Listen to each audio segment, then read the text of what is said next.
We're going to wait a few minutes and just give people time to join us, and then we can get started.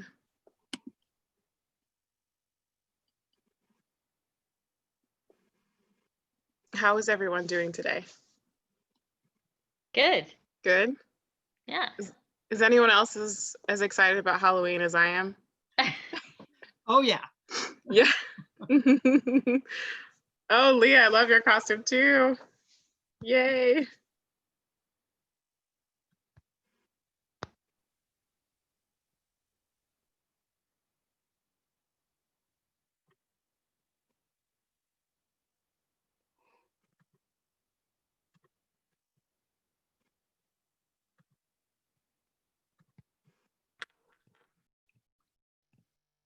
The best thing about having a Zoom costume is that you can have a fun background to go with your costume. So you get the whole theme going. Which this is my first time trying a Zoom background. I'm not even sure where to find the Zoom background. Well, so I had to get a little tutorial. In the video section, if you click on the little up arrow, there should be like a button that says choose virtual background. There you go. Yeah, and then you have to do a plus and then download an image and you can put it on there. Okay. Yeah. All right, so I think, we have a good amount of people on our call, and I'm sure people will join as we get started, but thank you all for being here today. We're super excited to have you, and thanks for all the people that are participating in our fun Halloween costume contest. This week, we're super excited to have two great speakers joining us. Our first speaker will be Lauren Brown Shepard, who's Executive Director of the Athens Area City for Arts, and she'll be talking to us about how her organization is using the platform Patreon, and that's a platform that allows creators and organizations to share paid programming. And then we'll later be joined by Mary Randall, who's the Community Engagement Coordinator with the Chattanooga Girls Leadership Academy. And she'll be talking to us about launching their empowerment mentoring program and really seeing how she can connect with the local arts community and organizations with their student mentoring program. So we're super excited to have both of them speaking with us today. And so I'm gonna turn it over to Lauren Shepard, who is gonna go up first. So thank you, Lauren.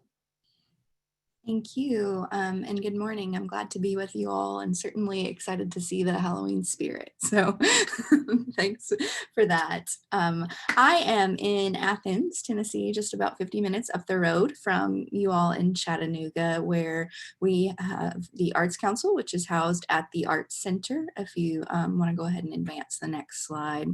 I thought I'd tell you all just a little bit about who we are and what we're doing for context. We've been around since 1979. We began as a performing arts organization that produced a season of performing arts for our rural community, and we continue to do that. However, over the years, we've expanded. We also have a pretty reputable community theater that does about 6 shows annually, including youth and adult shows. We also do visual arts programming. We have exhibitions here at the Arts Center. We do artist residencies in local schools. We have classes on site.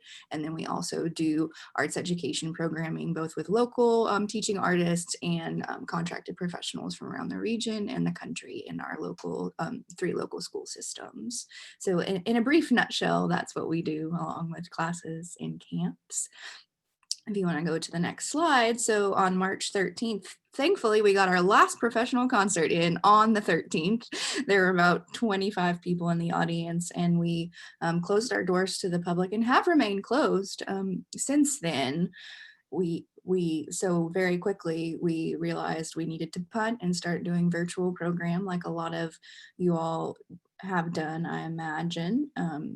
If you want to go to the next slide. So early on, as I know, like all of us never thought we'd be however months into this we are now, we were like, this is 2 weeks, all right? We won't have all that much loss. We can just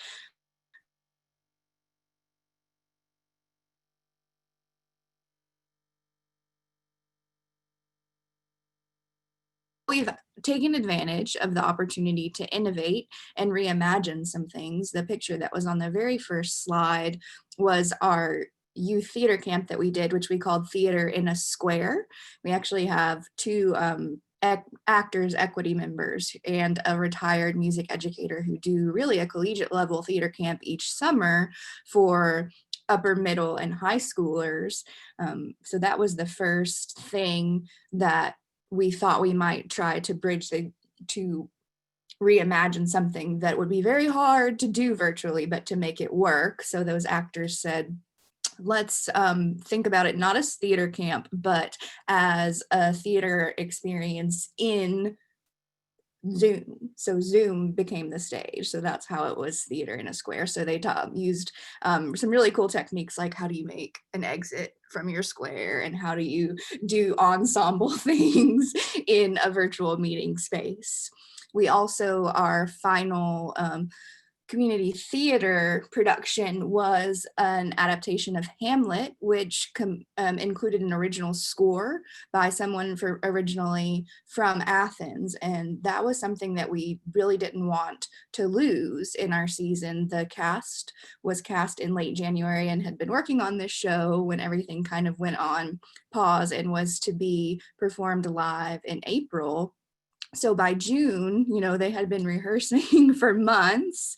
Everyone was itching for live performance, but we weren't comfortable having an audience in our 200-seat theater. So we started thinking about how we could take things virtually. If you want to go to the next slide, in those few months, we had done a lot of things on Facebook and YouTube, be it, there's a picture there. So we were doing instructional things like how to juggle and dance classes on Facebook Live. We were doing arts demonstrations. We were doing more idea and what we called an inspiration collective. So sharing book lists and song lists and movies. But when we started talking about doing this full-length theater show of Hamlet with an original score that was funded by a grant, that's when I started to get concerned about the amount of programming that we were making available online for free. I'm absolutely a fan of arts access. We're always trying to cut down barriers to the arts. But on the other hand, it's really important also to reinforce the value of the art form. So that's when we started thinking about how can we continue to fulfill our mission and provide these opportunities without a live audience, but keep an eye on our bottom line as well, if not to, I think we've come to terms with the fact that we're never going to maintain operations strictly with online programming, but if nothing else, to reinforce the hard work that artists and performers are putting in, and to try to at least maybe pay the light bill or something. You can go to the next slide, please. So that was kind of really our priorities in switching to a paid platform for producing this content. And then another thing we had in mind was, it's always, it continues to be tenuous. Maybe we can have an audience, maybe we can't. So we wanted to also find a platform that if we get to the point where we can welcome an audience back to our facility, we would still have an alternate platform for people who weren't comfortable maybe sitting in audience. So those were kind of all the things that led us to exploring what is the right paid platform for us. And now it's going to seem like I'm doing an endorsement for Patreon, which I'm not, but we just found that it kind of checked all the boxes for us. So if you go to the next slide, it's show of hands or claws. Is anybody familiar with Patreon? And that's just knowing artists and musicians, it was kind of on our radar for individuals we know who use it. So, and in our research, we found that it would probably suit us best. It's certainly not the only, as you all know, I'm sure it's not the only way to monetize online programming. It just seemed the most efficient and user-friendly for us. I put a few other, so this is of course our customized page that you're looking at on Patreon, which is very simple to do. It's not unlike starting a Facebook or Instagram profile. That's about as long as it took to create our Patreon page. If you go to the next slide.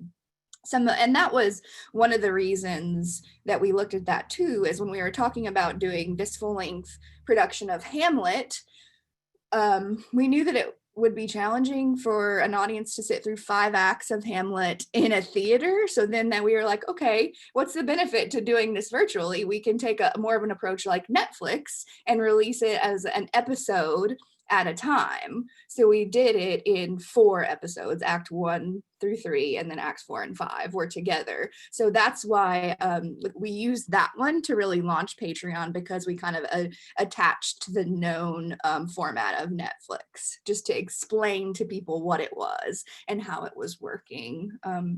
It's very customizable, Patreon is, that meaning you can do different subscription types. We just do one single monthly subscription that's not unlike an adult ticket for us. We just, we knew that it would be a bit of a learning curve for a majority of our patrons, which are an aging population. So we didn't want to make it too complicated as we were unveiling this new platform, but you can have many different tiers and have access to different tiers based on what people are paying. You can also do a per product subscription as well, as opposed to a monthly subscription. You could do it per art piece. Also, you can do various media. We've been mostly using video, but you can do audio, so it works for podcasts and images as well. And I found that the fee structure was pretty comparable to our box office system that we use for tickets and class registrations. So it wasn't really going to be much of a loss there. And the payout is very simple as well. So we have been using this for 3 months now. I will say that our monthly income is about 10% of what it would be if we were having our regular in-person events, but it's better than nothing. One thing that was very important to our board when we rolled this out was to have a pretty robust communication plan. Just as I mentioned, our population is a little bit older, so there was some concern that people wouldn't understand the technology, but also because we already had an existing membership program, where people just make monthly charitable donations. So what we did to kind of brand the Patreon experience and communicate why we were doing this and to make a distinction between the two, we started with a paper mailer, which you're seeing some screenshots of that, which we had been relatively quiet when we closed. I mean, we were still doing online programming and saying we're closed, but so this was a way we just sent a letter and said, thank you.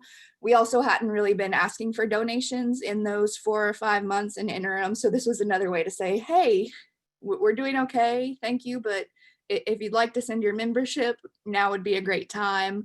And then it allowed us to make a distinction between our membership program and the Patreon program, which we also branded. You'll see VIP patron. That's kind of what we refer to our Patreon subscribers. And we continue that language everywhere on our social media and our website, just to make a distinction to help people understand what they're doing. And also to reinforce that you can be a member by making an annual contribution and a VIP patron by making a monthly subscription. So that's most of our branding messaging is trying to reinforce that it is a charitable contribution, but also you're getting content for it. So we also try to use that kind of that exclusivity idea that VIP patrons are the only people getting access to this digital content now. If you'll go to the next slide. And that's just some examples of some other media that we've done. We've tried to be very clear too in providing instructions on how to sign up, how to access the videos. We found that there was a bit more of a learning curve than we anticipated. We thought it was pretty user-friendly. But so we've just been trying to keep in contact with our patrons and explain things the best we can. One thing, Patreon is really great in helping you engage your patrons and giving you ideas for a post. It is definitely a third-party platform. So when I don't know that they have any proprietary software that allows you to produce and content like it's not a one-stop shop. For instance, when we're doing video, it has to go on YouTube and then be uploaded to Patreon. It's pretty seamless, and YouTube isn't the only thing you could use. I know Vimeo, some people are using Vimeo and stream that through Patreon as well. And that's just an example of some of the content we've done. Another benefit of Patreon, I think there's some pictures on the next slide, is because, as we all know, royalties and licensing is still a thing for online programming. We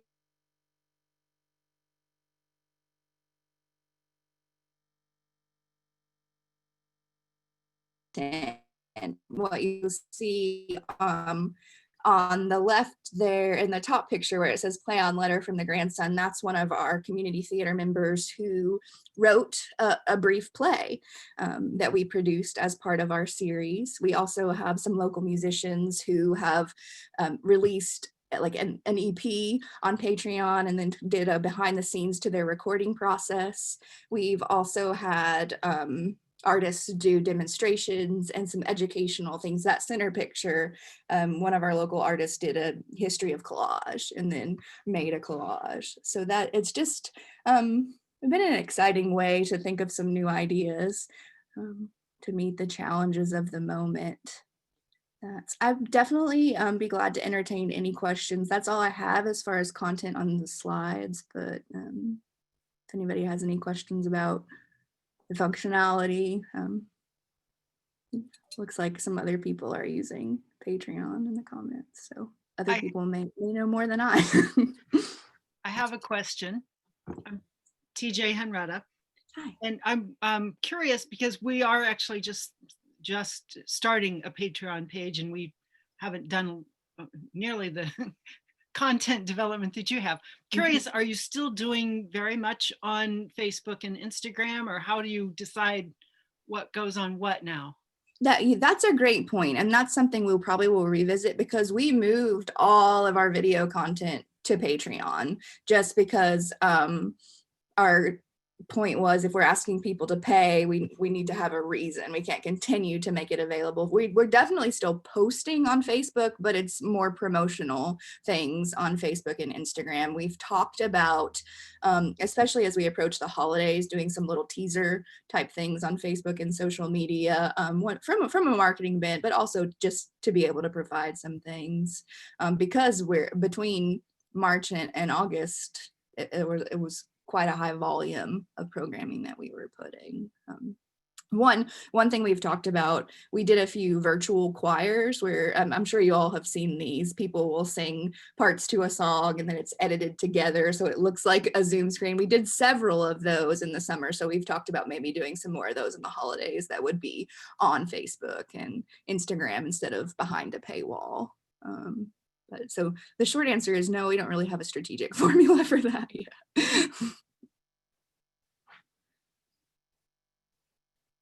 Thank you so much, Lauren. I actually had a question.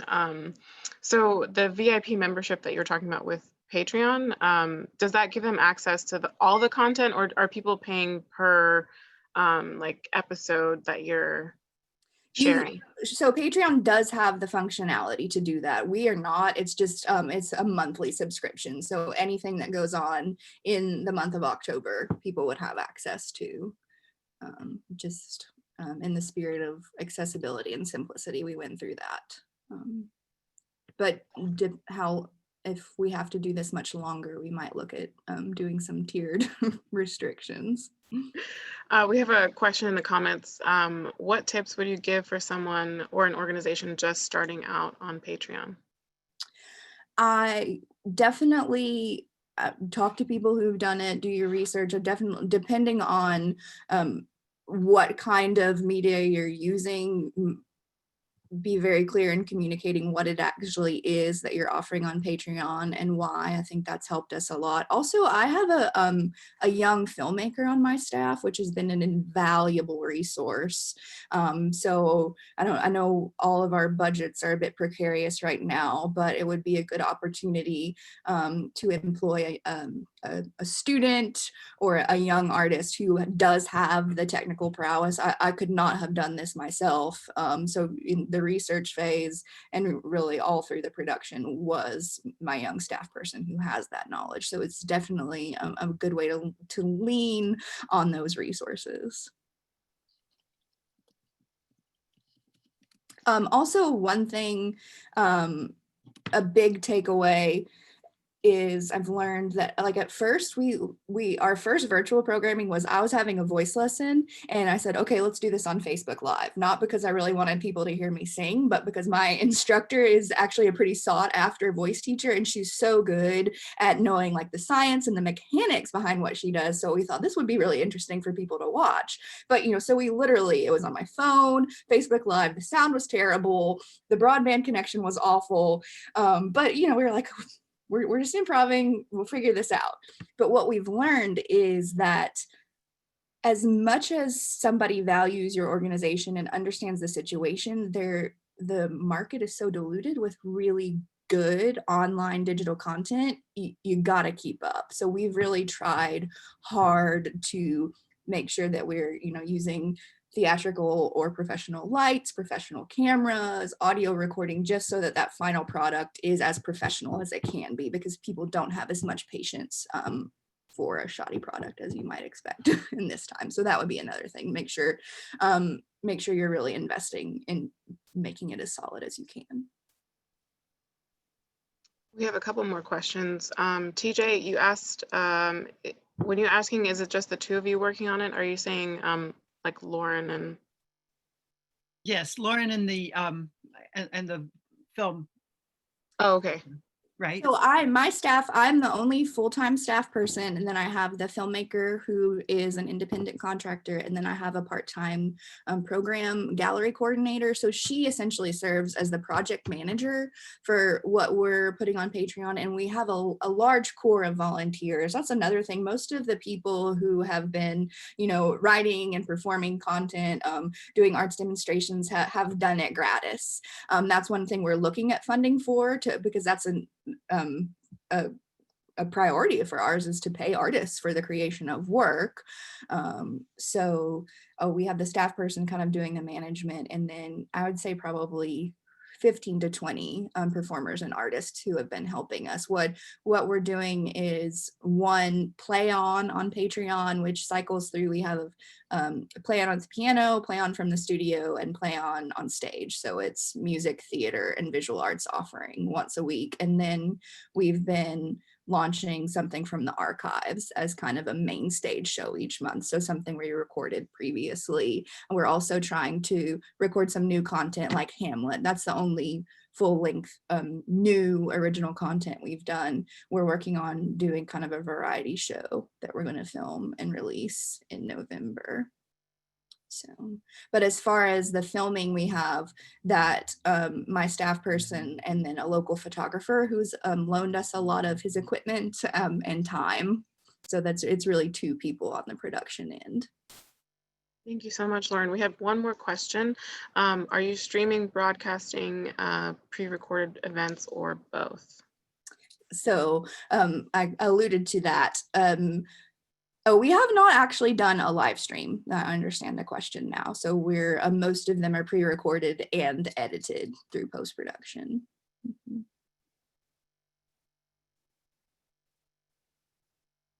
All right, I think we're ready. Thank you so much, Lauren. This was great information. And if you're okay, we can share your contact information in the follow-up for people to reach out to you if they're getting ready to start using Patreon and have specific questions that you might be able to help them with. Glad to. Thank you. Great. Thank you. All right, so now we're going to move on to our next guest speaker, who will be Mary Randall, and she is the Community Engagement Coordinator with Chattanooga Girls Leadership Academy, and she's going to be sharing with us about her Empower Mentoring program. All right, thank you. Please give me okay. I did not dress up, and honestly, I forgot about the competition, and I'm sad about that because I love dressing up, but I support all that did.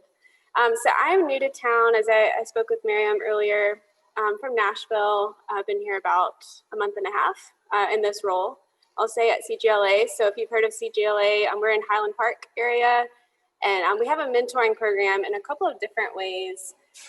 One program internally where the older students mentor the younger students. Some, with the staff, so faculty and staff, we all have several mentors within the building. And then one thing we're really trying to build up is our workforce mentoring program. And, I came in new and I see a lot of our partners, and they're really strong partners, but it's a lot of kind of similar careers.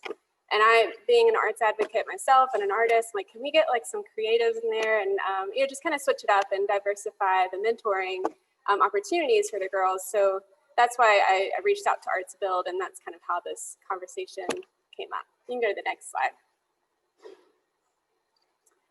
So our students, we have roughly 366 students. It is all girls, 91% Black and Hispanic, 92% low income, 90% from urban community, 14% exceptional ed, and 13% English language learners. So especially if you speak Spanish, and if you have strong Spanish skills or know people that do in the artist community, that's a big need and interest for us, definitely. So we are growing, and it is, I don't know if it's on this slide or the next, but it's 6th through 12th grade, just so you know, 6th through 12th grade. All right. So this is a recent kind of survey that we did. We do a lot of surveying, especially right now with COVID. We are on a hybrid schedule, so some of our girls come in face-to-face, some of them choose to stay home, and then some, we alternate. One day they might do, in person, one day they might do at home. But we get a lot of survey responses, and we need to know some information. This, it's a growing age. I think I wanted to be 20, 30 different things when I grow up. I still do. So, take this with a grain of salt, but you'll see a lot of our girls are interested in the medical field, a lot in law, criminal justice, you see business, the president, one person wants to be the president. There's lots of interest, but we are lacking. You'll see actor, radio, TV host, even magician, writer, musician, 24, dancer, 9. We're kind of lacking in that field, exposing them to those creative arts. And I was talking to Miriam too, even, and what Lauren was talking about, putting on events. There's a lot behind the scenes. If you're not the person on stage or in the recording studio or doing the art, there's a lot of arts management and work it takes to like get the art out into the community. And that's a skill set that the girls could learn from. So just exposing them to that, and especially with COVID, they can get so much in the building, but we have to kind of, of course, prioritize their core, core classes. So finding these little unique ways to expose them to the arts is very important. You can go to the next slide. Okay, so for the Empower Mentoring Program, there's several benefits for, and these are obvious, but it is important to talk about. So what are the benefits for a student who has a mentor? And this is, on a national scale mentoring program in general, but they are definitely more likely to enroll in college. 78% more likely to volunteer regularly, because this is a volunteered position, so it's also teaching civic engagement. They're 90% more interested in becoming a mentor themselves when they receive the benefit of a mentor. So since Lauren did this, I think it's a good, show of hands or claws. I got a good laugh at that. Was anyone mentored growing up by someone, a neighbor, a career mentor, a teacher, and it can be like official or unofficial. Yeah, sometimes it just happens organically. But having an adult mentor in the community that says like, I'm here, I'm showing up for you, and it's consistent, it means a lot, and it can really transform a young person's development and how they see a community and how they see giving back. It's more than just giving a donation, it's time, a lot of time that you can donate. It's huge. 130% more likely to hold leadership positions. So just showing them like ways to get involved, and when they receive the benefits, they can give back when they are at that age of understanding what it's like to be a mentor, to be a leader. Okay, next slide. We do offer training. We're not just going to throw you in. So if you're interested, I work with Leah and Dr. Swafford, and their contacts are at the end of this presentation. So a mentee will be matched with a mentor by utilizing a career interest inventory. So you could say I'm this type of artist or this type of arts organizer, and then we kind of find, similar to that survey I showed, find interest from the students and match accordingly. With COVID, a lot of this is virtual right now. They meet once a month for an hour, and it can be a little bit under that. I can check on specifics. And I'll say in a non-COVID world, we would, for instance, bring the girls to a site, so Arts Build or somewhere where there's a lot of space, and then they go out and kind of from there break out into their mentor groups. We secure collection of agreements, contracts, etc. Students will have parent permission forms signed. So we take care of all of that. But like I said, there would be a training and to kind of help guide you through the curriculum that we use. And then next slide. So mentoring topics include, these are just a couple of things that they go over. Conduct, school and at home, what it looks like to have that character development, honesty, self-esteem. These are a lot of social emotional skills that are just as important, as these math, science, English skills. So this is really important work here. Accountability, good manners, it's kind of, a way to say respect, how to respect others and respect yourself, self-respect. Patience, attitude, appearance with job interviews, there's that career development piece. So there is a part in the curriculum where you can even practice interviews and just teaching kind of that workforce skill and looking at their resume. You can be as involved as you'd like in that career piece, but it really is a huge help to the girls. Building friendships, so that's a huge component, and friendships kind of translates to family involvement too. So yeah, a lot of the stuff that we all need to learn about ourselves, and as a mentor-mentee kind of partnership, you'd go through these types of topics. And this just kind of shows, again, overview of mentor activities and forms. I'm not going to go into all of this, but there's more than you would need in the curriculum, and that includes kind of like getting to know you games. There's this one, it'll show, I don't know if anyone has ever done this before. I think in grad school I did something similar to this. It said a portfolio board of directors. So you kind of create your board of directors for your life. So maybe it's like a coach or English teacher or my Aunt Lucy that's very involved in my life. So you kind of create this personal board so you know your team. And as an adult, that might be kind of easy to whip out and think about. But for a young person, I know when I was their age, I didn't really know my team. So I think helping them identify the resources that they have and that they can have to kind of get to that next place in their life. Mentor completion list, there's an application, volunteer agreement, mentor release statement. This kind of shows you some of the things that we would need to get started. And that's all, we handle that outside of this. I won't go into too much detail. I'm trying to think. And like I said, student personality inventory. We get the parents' permission. The parents are very much in the know about our mentoring program. But just to let them know if we're going to partner with this outside organization. Yeah, that's a summary of that. And then my contact. So I put my contact here. And then Leah, who helps a lot with college access and workplace mentoring. She's also our basketball coach. She's super involved in more ways than one with CGLA. So these are our contacts. And again, this is very much in the idea stage, working with Arts Build. We've had one meeting about it, a what if, and I think this could be a really cool opportunity.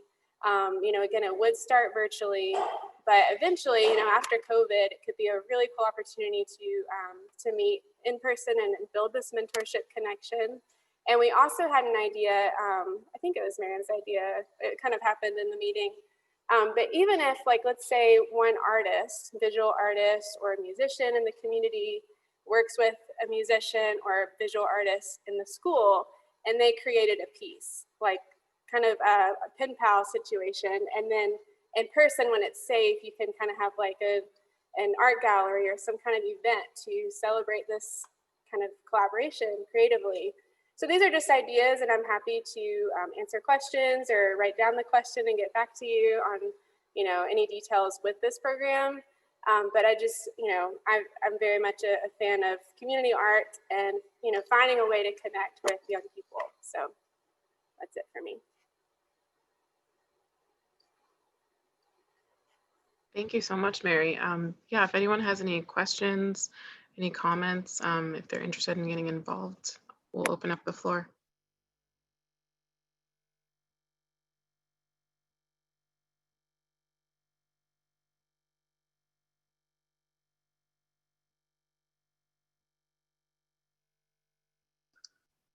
Well, I had a quick question because I had a phone call come in for a second there, so I may have missed it. But what sort of a time commitment do you expect the mentors will have for this? We have like a mentor day once a month for an hour. And like I said, if it needs to be a little bit under an hour, it's okay. It shouldn't go over an hour, especially with virtual. And we would set up all of the virtual needs, the Google Meet link and things like that. But yeah, about 1 hour a month.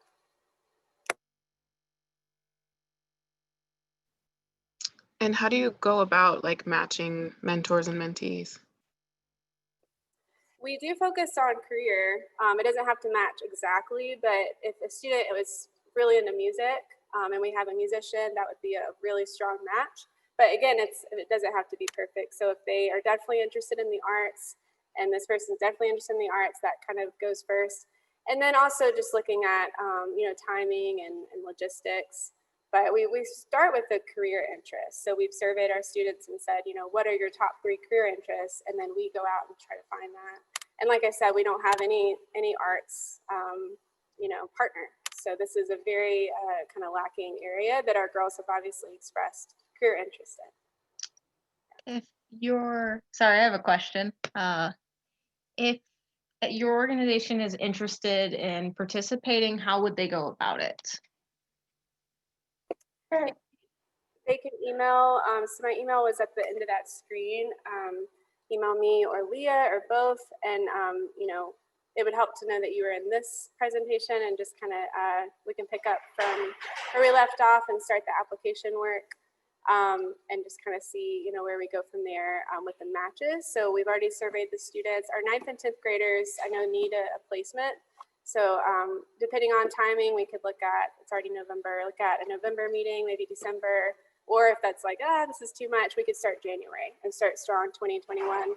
And they could meet, once a month until May, and then seeing how COVID develops, we could eventually plan an in-person meeting. Yes, so Miriam just sent my email. And yes, Chattanooga Big Brothers Big Sisters, I see someone wrote that, another awesome mentorship program. So we're not the only ones doing this. This is huge. So mentorship is a big part of, I know, my life growing up, and hopefully now we can find a way as adults to do this as well. And I have one other question, because I've had really good experiences with mentorship when I was about that age. So one thing that I'm curious about is if, like, my mentor and I got on really, really well. So we did more time than was actually, allotted in the program. And I don't know how public schools, and especially with COVID, how that might work out. And also I ended up like volunteering and helping out because I was at a school. So I helped out. What is allowed? I don't want us to, if things work out really well, what are the boundaries and what sort of time can we spend and what sort of volunteering can we involve the students in? Oh, you're muted, Mary. Thank you. That's a great question. If that was consistent with the site, so we can work out longer times when the girls visit, without COVID. We're flexible. So for the virtual meetings, yeah, if it's going well, you can meet longer. And then we have other ways that you could volunteer, and you could specifically volunteer with that student. So kind of, going through, the school's policy, which is similar to this, and visiting the school if you wanted to find a tutoring opportunity or after school programming, we could definitely find a way to like plug you in longer and with that specific student. As far as outside mentoring, I think that is okay. I'd have to double check on that part. But yeah, I think that is allowed. It would just, at that point, we've already done the background check. We've already done the clearing with the school.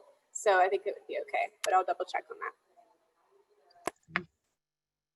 Do you all do the background checks before a mentor comes to your school? Yes, so that's part of the training and the kind of like initial part of the process. Because like if you've been cleared at one school, can you use that same clearance at another school? Because I mentored 2 different schools. Yes, I think that should be allowed. I can check with Tasha, or HR contact. So we just got that question, and I'm sure, because I dealt with that in Nashville as well. With, all of the background checks. It was one school and the other, so it did, as a district, it did work. So it should work here too, and I can double check on that. But I assume, yes, you can use the same background check. A lot of it's timing, like if you've done it in the last year, as opposed to sometimes it was 3 years ago and then you're going back in. So I'll check on it for sure. No, it's up to date for this particular school year. Okay, good. That's great.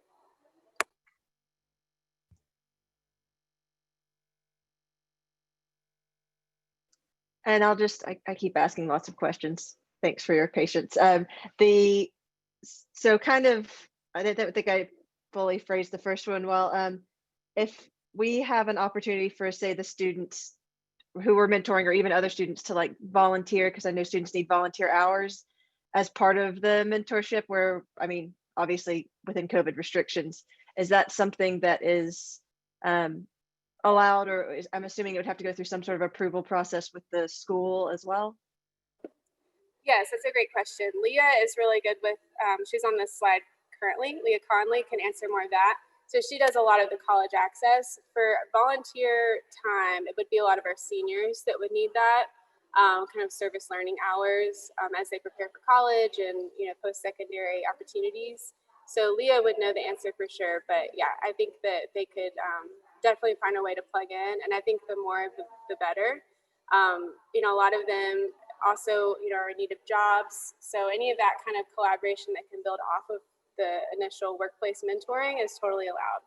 Yeah, the more we can plug them in, the better.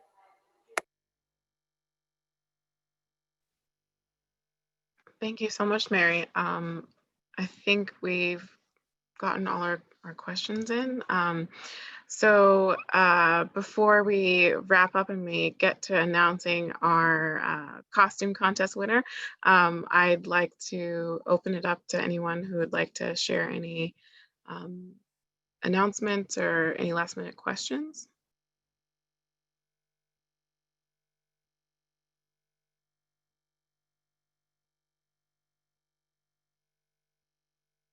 Okay, well, if we don't have any announcements or last minute questions, I will announce that Kate Warren, you are our lucky costume prize winner for today. And I think it's incredible. Your mask is really great. So congratulations, Kate. We will be sending you a fun Arts Boat bag. And Wonderful. Thanks for participating. Thank you so much. Yes, congratulations. Round of applause. Well, thank you all for joining us this week. We're looking forward to seeing you guys in 2 weeks. Wishing you a happy Halloween, be safe, enjoy lots of candy and chocolate, and we'll see you guys soon. And also keep an eye out for our usual announcements. Thank you.